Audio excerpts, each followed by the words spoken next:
بالجلال والإكرام وبه الاعتصام والصلاة والسلام على سيد الأنام على الدوام وعلى آله العظام وصحبه الكرام إلى القيام. أما بعد أعوذ بالله من الشيطان الرجيم.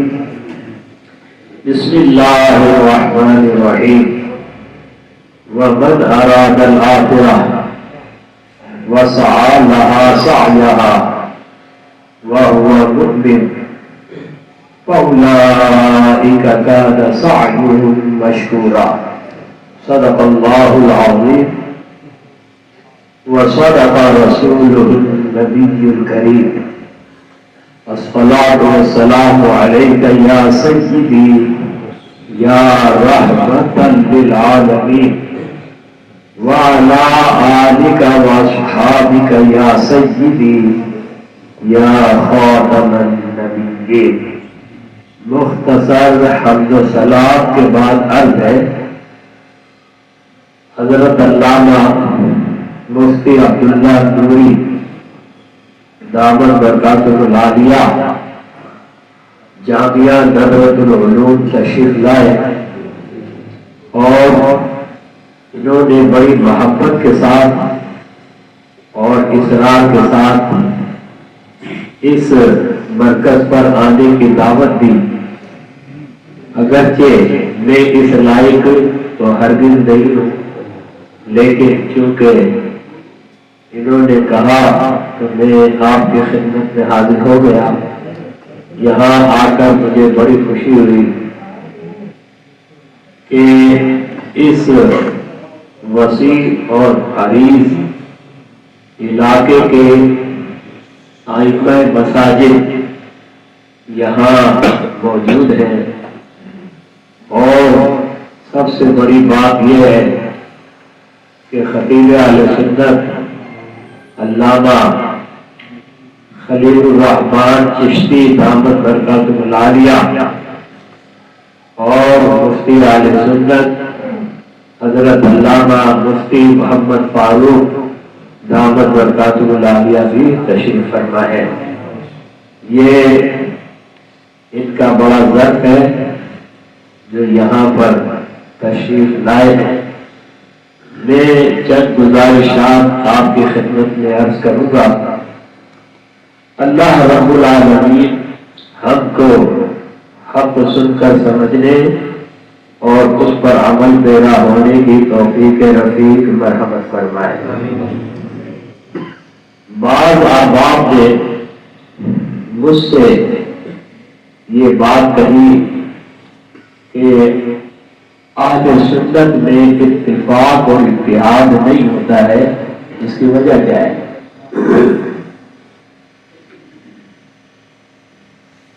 پہلے تو بعض احباب یہ کہا کرتے تھے کہ اس اتحاد میں سب سے بڑی رکاوٹ حافظ و قاری حضرت علامہ شاہ احمد نورانی صدیقی رحمۃ اللہ تعالی علیہ، لیکن ان کے انتقال میں 20 سال ہو چکے اور معاملہ یوں کا توں ہے، بلکہ پہلے سے بھی زیادہ بڑھ گیا ہے.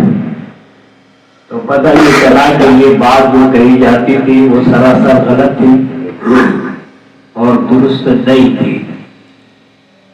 تو بہرحال میں نے جواب دیتے ہوئے عرض کی کہ 2 لفظ ہیں، ان پر غور کر لیں. ایک لفظ ہے للہیت اور ایک لفظ ہے انانیت. پھر 2 لفظ اور ہیں، ان کو بھی سمجھ لیں. ایک ہے موجود اور ایک ہے مفقود. تو جب للہیت موجود ہوگی اور انانیت مفقود ہوگی تو اتحاد کا ختم ہو جائے گا. لیکن یہ بڑا مشکل کام ہے. جب تک للہیت کے پیشے سے انانیت کے بت کو پاش نہیں کیا جائے گا تو آپ سمجھ لیں اتحاد ہو ہی نہیں سکتا. تو ہمیں ضرورت اس بات کی ہے کہ ہم انانیت کو ختم کریں اور للہیت کو حاصل کریں. ہر ایک اپنے اپنے مقام پر اگر انانیت کا بت بن کر بیٹھ جائے گا اور اپنے آپ ہی کو سب کچھ سمجھے گا، دوسرے کو خاطر میں نہیں لائے گا، تو کبھی بھی کام نہیں ہو سکتا جس طرح کے ہونا چاہیے. بعض کام وہ ہوتے ہیں جو کام کے باوجود کام نہیں ہوتے. فارسی میں کام کو کار بولتے ہیں. اور یہ بھی ایک لطیفہ ہے جو آپ کے گوش گزار کر دیتا ہوں کہ ایک صاحب نے مجھے دعوت دی کہ حضرت وہاں آنا ہے. مثال کے طور پر مفتی عبداللہ صاحب مجھے دعوت دیتے کہ یہاں آنا ہے. خیر یہاں تو وہ سلسلہ نہیں ہوا جو میں بتانا چاہتا ہوں. تو انہوں نے کہا کہ حضرت یہاں آنا ہے. میں نے کہا بھائی ہم تو بیکار ہیں. وہ کہنے لگا استغفر اللہ، آپ کیسے بیکار ہو سکتے ہیں؟ میں نے کہا بھائی ہمارے پاس گاڑی ہے ہی نہیں تو بیکار ہے نا، یعنی بغیر کار کے. اب وہ بیکار دوسرے معنی میں سمجھا. تو عرض یہ کرنا چاہتا ہوں، دیکھیں آج کل کرکٹ بڑی ہو رہی ہے، بڑے چرچے. بیٹس مین وہ چوکے اور چھکے لگانے کے چکر میں ہوتا ہے اور بالر وہ وکٹ اکھاڑنے کے چکر میں ہوتا ہے.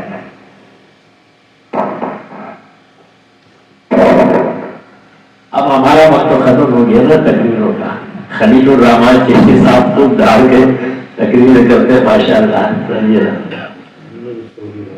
اچھا تو عرض یہ کر رہا تھا کہ دیکھیں یہ چوکے چھکے مارنا، وکٹیں اکھاڑنا، یہ بھی ایک کار ہے، لیکن یہ کار کے باوجود بیکار ہے. یہ کار کے باوجود بیکار ہے. کار تو وہ ہوتا ہے جو کارآمد. اگر وہ کار کارآمد نہیں ہے تو وہ کار ہے ہی نہیں، بیکار ہے. اس بات کو سمجھنا چاہیے.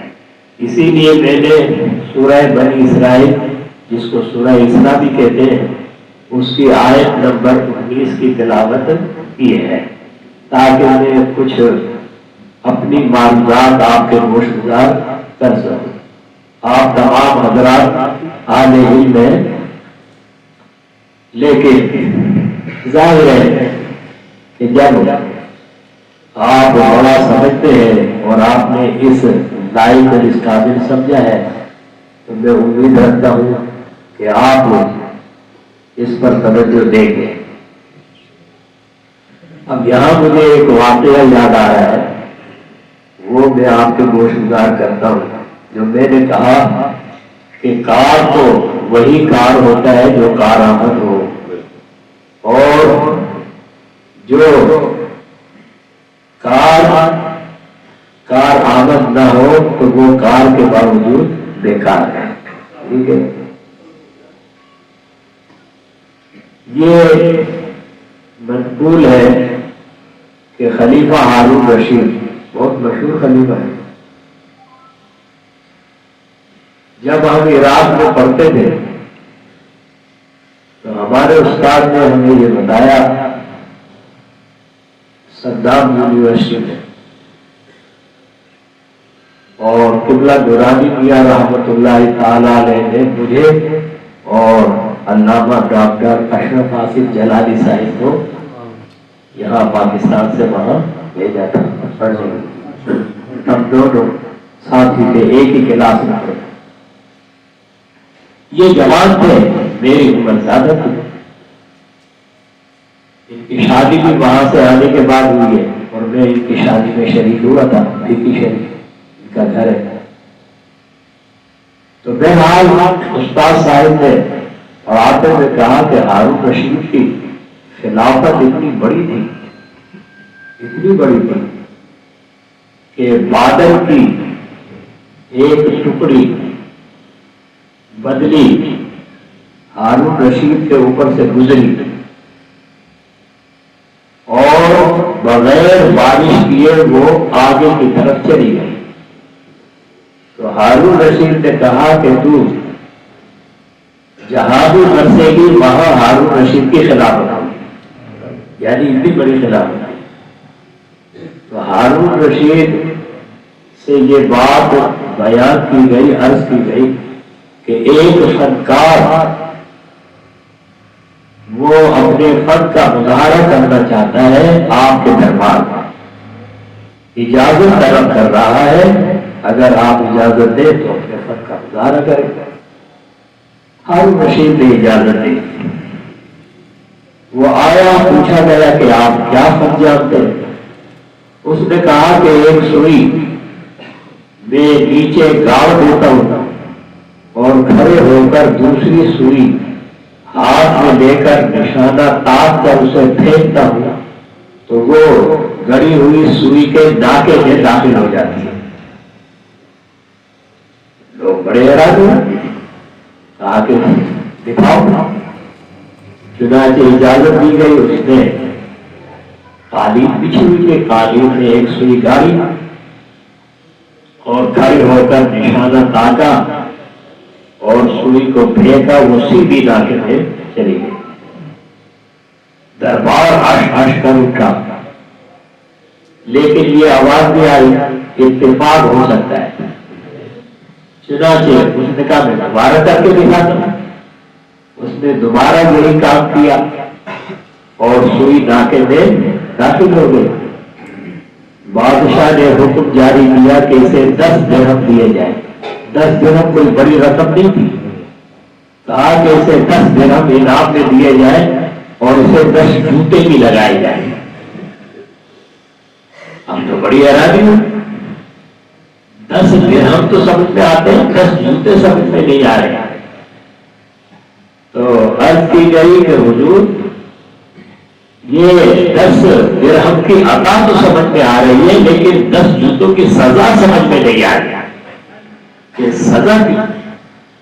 تو ہارون رشید نے کہا باصلاحیت آدمی، یہ کام کوئی آسان نہیں ہے جو اس نے کیا ہے، باصلاحیت آدمی، لیکن اپنی صلاحیت کو بیکار کام میں خرچ کر رہا ہے، جس سے نہ قوم کو کوئی فائدہ حاصل ہوگا نہ ملک کو کوئی فائدہ حاصل ہوگا۔ تو یہ ہارون رشید اگر اس زمانے میں ہوتے تو میرے خیال میں یہ جتنے بھی کرکٹ حضرات ہیں، کرکٹ کھیلنے والے، فٹ بالر ہیں، جتنے بھی ہاکی کھیلنے والے ہیں، ٹینس کھیلنے والے، سب کو قتل کر دیتا، اس کو 10 جوتے لگائے جاتے، ان سب کو قتل کر دیتا۔ یعنی اربوں روپیہ خرچ ہو رہا ہے ملک کا، قوم کا، خزانے کا اربوں روپیہ، تو فائدہ کیا ہے اس میں؟ نہ قوم کا کوئی فائدہ ہے نہ ملک کا کوئی فائدہ، کوئی فائدہ نہیں ہے، یہ کار کے باوجود بیکار ہے، اس میں کوئی فائدہ نہیں ہے۔ تو لہذا آپ کو بس میں نصیحت عرض کرنے کے لیے ہی آیا، آپ جوان ہیں، آپ کا وقت ہے، ہمارا وقت نکل گیا، آپ کا وقت ہے، آپ جوان ہیں، اللہ نے آپ کو قوت دی ہے، ہمت دی ہے، طاقت دی ہے اور علم عطا فرمایا ہے، اور یہاں پر جو مومن چلا رہے ہیں اپنے نبوت کی، مفتی عبداللہ صاحب ماشاءاللہ ان کا بڑا جذبہ ہے، اور یہ شب و روز اس سلسلے میں کوششیں کرتے رہتے ہیں اور مختلف شعبات میں کام کر رہے ہیں اور بہترین کام کر رہے ہیں۔ لہذا آپ حضرات ان کا دست و بازو بن جائیں اور ان کے ساتھ مل کر ان کے رفاقت میں اس کام کو آگے سے آگے بڑھائے، اور جب آپ پوری کوشش اس میں کریں گے تو انشاءاللہ تعالیٰ اس کی برکتیں آپ کو ملیں گی۔ سستی اور کاہلی بالکل نہیں ہونی چاہیے۔ آپ اس مسجد میں لگ گئے، اب آپ نے سوچا کہ بھائی مسجد میں آ گیا ہوں تنخواہ مجھے مل رہی ہے، مکان بھی لیا ہوا ہے، لہذا اب میرا مسئلہ تو حل ہو گیا، اب مجھے دوسرا کام کرنے کی کوئی حاجت اور ضرورت نہیں ہے، تنخواہ ملتی ہے، کوئی نکاح بھی آ جاتے ہیں اس میں بھی پیسے مل جاتے ہیں، کوئی تقریر بھی ہو جاتی ہے اس میں بھی لفافہ مل جاتا ہے، ویسے بھی لوگ عید تہوار اور لفافے دے دیتے ہیں، گزارا ٹھیک ٹھاک ہو جاتا ہے۔ اب کون ان معاملات میں پڑے اور جان جوکوں میں ڈالے، لہذا اپنے آرام سے بیٹھے رہو، یہ ہے سستی اور کاہلی، اسے کہتے ہیں سستی اور کاہلی۔ میں عرض کرتا ہوں اردو میں کہا جاتا ہے سستی مفلسی کی ماں ہے۔ آپ جانتے ہیں سستی کو بھی اور مفلسی کو بھی۔ اب سمجھنے کی کوشش کریں کہ سستی مفلسی کی ماں ہے، یعنی جتنی سستی ہوگی اتنے مفلسی کے بچے جنم میں آئیں گے اور اتنے ہی بچے پیدا ہوں گے، اتنی ہی مفلسی زیادہ سے زیادہ ہوتی چلی جائے گی۔ اگر آپ دنیاوی معاملے میں سستی کرتے ہیں تو جب بھی مفلسی پیدا ہوگی اور یہ مال بھی ہوگی، یعنی جو سست اور کاہل آدمی ہے، اگر کوئی اس کو کام دینے کا کہے کہ بھئی آپ یہ فلاں کام کر دیں، مثال کے طور پر وہ کاریگر ہے، ہنر مند ہے اور کوئی صاحب اس کو کام دینا چاہتا ہے تو جو جانتے ہیں وہ کہیں گے خبردار اس کو کام نہیں دینا، تو بہت سست آدمی ہے، یہ تو ایک دن کا کام ایک ہفتے میں کرتا ہے، آپ روتے رہ جائیں گے اس کو کام نہ دو، تو اس کی عزت اور وقار مجروح ہو جاتا ہے، کوئی اسے کام دینے کے لیے تیار نہیں ہوتا۔ دنیاوی طور پر جو سست اور کاہل ہوتا ہے تو اسے مالی نقصان ہوتا ہے، اس کی عزت بھی خراب ہوتی ہے، وقار بھی مجروح ہوتا ہے۔ تو اسی سے آپ سمجھ لیں جو دینی میدان میں سست اور کاہل ہوگا تو یہاں یعنی اس طور پر جو میں نے آپ کے گوش گزار کیا ہے کہ بھئی اپنا کام چل رہا ہے، کیا ضرورت ہے، ٹھیک ہے نا، تو اس طور پر جو سستی اور کاہلی کا شکار ہوگا تو پھر جو عملی نقصان ہے وہ بہت زیادہ ہوگا، اور جب عملی نقصان ہوگا تو پھر خرابیاں پیدا ہو جائیں گی، تو لہذا بالکل بھی سستی اور کاہلی نہیں کرنا ہے۔ فاروق اعظم رضی اللہ تعالیٰ عنہ فرماتے ہیں انی لاکرہ، بے شک ضرور میں ناپسند کرتا ہوں، ان ارا احدکم سبح لنا، کہ تم میں سے کسی کو نکما اور بیکار اور نکھٹو دیکھو۔ تو ایک مسلمان خواہ وہ عالم ہو یا عالم نہ ہو، اس کو کبھی بھی نکما نکھٹو اور بیکار نہیں ہونا ہے، بلکہ جو دنیاوی طور پر مہارت رکھتا ہے وہ اس میدان پہ کام کرے، جو علمی طور پر مہارت رکھتا ہے وہ اس میدان پہ کام کرے۔ چنانچہ آپ نے فرمایا کہ میں سخت ناپسند کرتا ہوں کہ تم میں سے کسی کو نکما اور بیکار دیکھوں، لا فی عمل آخرہ ولا فی عملی، لا فی عمل دنیا ولا فی عمل آخرہ، نہ دنیا کے کسی جائز کام میں وہ مصروف ہو اور نہ آخرت کے کام میں مصروف ہو، ایسی حال پر ہاتھ دھر کر بیٹھا ہوا ہو، تو اس سے جو ہے نقصان ہوتا ہے۔ لہذا آپ کو نئے حوصلے کے ساتھ، نئے جذبے کے ساتھ یہ جو فیلڈ آپ کے پاس موجود ہے اس میں کام کرنا ہے، بڑھ چڑھ کر کام کرنا ہے، سستی اور کاہلی ہرگز نہیں کرنی ہے۔ جتنے بھی سستی اور کاہلی کے لبادے اور لحاظ ہوئے ہوئے ہیں ان کو آپ کو پھینک دینا ہے، اتار دینا ہے اور جمع بندی کے ساتھ اس فیلڈ میں کام کرنا ہے۔ یہ بہت اہم کام ہے جس کو میں آگے بیان کرتا ہوں۔ ہم نے جو باتیں ہو رہی ہیں آپ سمجھے کہ بھائی یہ تو خشکی کی باتیں ہو رہی ہیں، لیکن اگر اس پر عمل ہوگا تو تری تری حاصل ہوگی۔ تو ایک حکایت آپ کو گوش گزار کرتا ہوں۔ حکایت جو ہے وہ سمجھنے کے لیے ہوتی ہے، بس اس کے الفاظ پر غور کرنے کی حاجت اور ضرورت نہیں ہے، ورنہ تو مولانا روم رحمۃ اللہ تعالیٰ علیہ نے وہ جانوروں کے قصے لکھے مسند شریف میں جو حقیقت سے دور ہے، حقیقت سے تو اس کا کوئی تعلق نہیں ہے، لیکن کس لیے لکھے ہیں؟ سمجھانے کے لیے۔ تو اصل بات ہوتی ہے جو اس سے درس ملتا ہے، اس سے نصیحت ملتی ہے، اس سے جو عبرت ملتی ہے، وہ مقصود ہوتا ہے حکایت سے۔ حکایت کیا ہے؟ اس سے غرض اور غایت نہیں ہوتی۔ چنانچہ ایک شخص بیری تلے لیٹا ہوا تھا، بیری کہتے ہیں بیر کے طرف، وہ لیٹا ہوا تھا، ایک بیر بڑا خوبصورت اس کے سینے پر آ کر گر گیا۔ اب وہ اتنا سست اور کاہل تھا کہ اللہ نے ہاتھ دیے تھے، اللہ نے منہ دیا تھا، نظر دی تھی، وہ دیکھ رہا ہے بیر کو، ہاتھ سے اسے اٹھا سکتا ہے، منہ میں رکھ سکتا ہے، اسے چبا سکتا ہے، لیکن اتنا سست اور کاہل تھا کہ باوجود اس کے کہ وہ چاہ رہا ہے کہ میں اس بیر کو کھاؤں، لیکن وہ بیر اپنے منہ میں اٹھا کر نہیں ڈالتا، اتنا سست اور کاہل تھا۔ گھوڑے پر سوار ایک شخص وہاں سے گزرا، جیسے ہی وہ گزرا تو اس نے اسے آواز دی، بھائی صاحب۔ گھوڑے والے نے مڑ کر دیکھا، اس نے کہا شاید کوئی محتاج ہے، مدد کا مستحق ہے، لیٹا ہوا ہے درخت کے نیچے۔ تو وہ گھوڑے سے اترا، اس کے قریب آیا، پوچھا ہاں بھائی کیا بات ہے؟ کہا یہ بیر نظر آ رہا ہے؟ کہا پہلا میرے منہ میں ڈالا۔ اب تو اسے بڑا غصہ ہے، کہا بڑا نالائق آدمی ہے، یعنی سینے پر بیر ہے، خود اپنے منہ میں نہیں ڈال رہا ہے، مجھے آواز دی میں اترا اور کہہ رہا ہے کہ یہ بیر میرے منہ میں ڈال دے۔ خیر اس نے کہا کہ اتر دیا تو ڈال ہی دیتا ہوں۔ اس نے بیر لیا اور اس کے منہ میں ڈال دیا۔ اب گھوڑے پر یہ سوار ہوا، بس ابھی اس نے ایک قدم گھوڑے نے رکھا ہی تھا تو پھر اس نے آواز دی، بھائی صاحب۔ کہا کم وقت اب کیا ہو گیا؟ کہ گٹھلی طرح بات نکالے گا،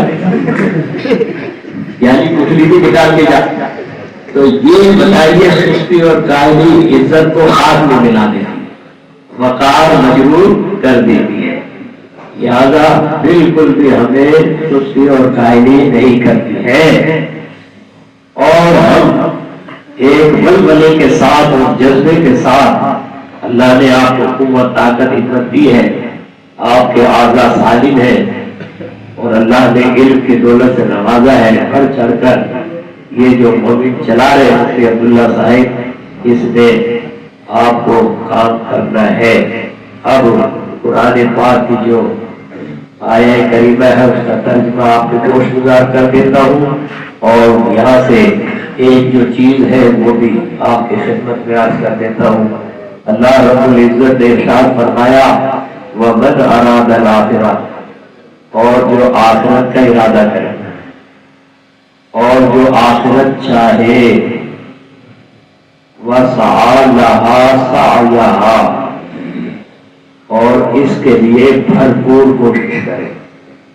دیکھو آپ عالم علم میں وَسَعَى لَهَا، اور اس کے لیے کوشش کرے، جملہ تام ہو جاتا ہے، بات پوری ہو جاتی ہے، لیکن رب کائنات نے آگے فرمایا سعی لہا سعیہا، تو یہ مفعول مطلق جو لایا گیا ہے تو اس طرف اشارہ کر رہا ہے کہ صرف کوشش نہیں کرنی ہے، بھرپور کوشش کرنی ہے، بھرپور کوشش کرنی ہے۔ اب ہماری چاہتیں تو بہت ہوتی ہے، لیکن ہاتھ پر ہاتھ رکھ کر بیٹھے ہوئے۔ اب جیسے ہماری چاہت ہے کہ قادیانیوں کا جو فتنہ ہے، مرزائیوں کا جو فتنہ ہے، یہ جم سے ابھر جائے، یہ ہماری چاہت ہے، لیکن کام ہم ایک ڈھیلے کا نہ کریں، ہاتھ پر ہاتھ دھر کر بیٹھے رہے تو بتائیے یہ چاہت بس چاہت ہی رہے گی، اس کا کوئی فائدہ نہیں ہوگا۔ فائدہ تو اس وقت ہوگا جو فرمایا وسعی لہا سعیہا، اور اس کے لیے بھرپور کوشش کرے۔ اور آگے فرما دیا وَهُوَ مُؤْمِنٌ، جبکہ وہ مومن ہو۔ واہ والیہ آپ جانتے ہیں، اردو میں اس کا ترجمہ جبکہ بھی کیا جاتا ہے، جبکہ وہ مومن ہو۔ یہاں سے بھی بتا دیا گیا کہ آپ کو احساس کمتری کا شکار نہیں ہو رہا ہے کہ بھئی یہ باہر کی جو انجل ہے یہ تعلیمی سلسلے میں بڑا کام کر رہی ہے، یہ اسپتالوں کے سلسلے میں بڑا کام کر رہی ہے، تو آپ کو احساس کمتری کا شکار نہیں ہونا ہے، کیونکہ یہ تو ایمان سے عاری اور خالی ہے۔ تو جو ایمان سے عاری اور خالی ہو کتنا بھی بڑا کام کر لے اس کا کوئی فائدہ آخرت میں اسے حاصل نہیں ہوگا۔ آخرت میں یہ بڑے بڑے کام یہ غبار بنا کر اڑا دیے جائیں گے، اور اللہ نے تو آپ کو ایمان کی دولت سے سرفراز فرمایا ہے، اور ایمان کی دولت یہ ایسی دولت ہے کہ زمین بھر سونا اس کے مقابلے میں رکھا جائے تو وہ کوئی حیثیت نہیں رکھتا ہے۔ تو یہ اتنی بڑی دولت ہے، حدیث پاک میں آتا ہے نبی کریم صلی اللہ علیہ وسلم جانے صحیح ٹھیک کوئی مطلب نہیں، آپ تشریف لے آئیے، بہت بڑی بات۔ تو حدیث پاک میں آتا ہے رسول اللہ صلی اللہ علیہ وسلم نے ارشاد فرمایا بینما رجل یمشی فی طریق، اس اثنا میں کہ کوئی شخص کسی راستے پر چل رہا تھا، وجد حسن شوک علی الطریق، اس نے راستے پر ایک کانٹے دار شاخ پائی، دیکھی اس نے تو ظاہر ہے اس نے سوچا کہ یہ کوئی انجانے میں یہاں سے گزرے اس کو تکلیف نہ ہو، فأخرہ، تو اس نے اسے ایک طرف کر دیا۔ ٹھیک ہے، اب یہ کوئی بہت بڑا کام تو نہیں تھا، اس میں پہاڑ تو توڑنے نہیں پڑتے ہیں، بظاہر ایک چھوٹا سا کام۔ رسول اللہ صلی اللہ علیہ وسلم نے فرمایا فَشَكَرَ اللَّهُ لَهُ فَغَفَرَ لَهُ، اللہ تعالیٰ نے اس کی ایسی قدر فرمائی کہ اس کی بخشش فرمائی۔ تو لہذا ہم جب چھوٹا کام کریں تو ہمیں ہوتے ہیں نام کے ساتھ، ٹھیک ہے، تو کام کچھ بھی نہیں ہے۔ تو یہ ایسا ہی ہے کہ جب حضرت گفتگو کرتے ہیں، جب حضرت گفتگو کرتے ہیں تو ایسا لگتا ہے کہ عرش پر بیٹھے جا رہے ہیں، آسمان پر اڑے جا رہے ہیں، اور جب ہم ان کے کام دیکھتے ہیں تو ایسا لگتا ہے کہ زمین میں دھسے جا رہے ہیں۔ سمجھ نہیں بھائی؟ تو یہ حالت ہمیں نہیں کرنی ہے، ہمیں نام کے چکر میں پڑنا ہی نہیں ہے۔ کام کریں گے اللہ تعالیٰ خود ہی نام کر دے گا، کام کرو اللہ کی رضا کے لیے، اس کی خوشی خودی کے لیے، اللہ تعالیٰ خود ہی نام کر دے گا۔ یہ ہمارے اکابرین ان کے بڑے بڑے نام ہیں، ان کے کام بھی بڑے بڑے، ان کے کام بھی بڑے بڑے ہیں۔ اور یہ قادیانیہ، اس کے رد میں خود امام اہل سنت اعلیٰ حضرت رحمۃ اللہ تعالیٰ علیہ کے حصے میں بات آئی ہے، اور سب سے پہلے پنجاب کی سرزمین پر جو قادیانیوں پر کفر کا فتویٰ دیا گیا وہ حضرت مولانا غلام قادر بھیروی رحمت اللہ تعالیٰ نے، جن کا تعلق بھی اہل سنت سے ہے، اور تنسیخ نکاح کا جو مقدمہ دائر ہوا تھا تو اس کا جو مقابلہ کیا ہے اس کا تعلق حضرت علامہ نواب الدین رحمت اللہ تعالیٰ علیہ نے جیتا وہ مقدمہ، ان کا تعلق بھی اہل سنت سے ہے۔ اور اسی طرح سے جو قانون ساز قومی اسمبلی میں قرارداد پیش ہوئی ان کے خلاف کہ یہ مسلمان نہیں ہے، وہ قرارداد پیش کرنے والے بھی اہل سنت سے ہے، یعنی علامہ عبید عزیز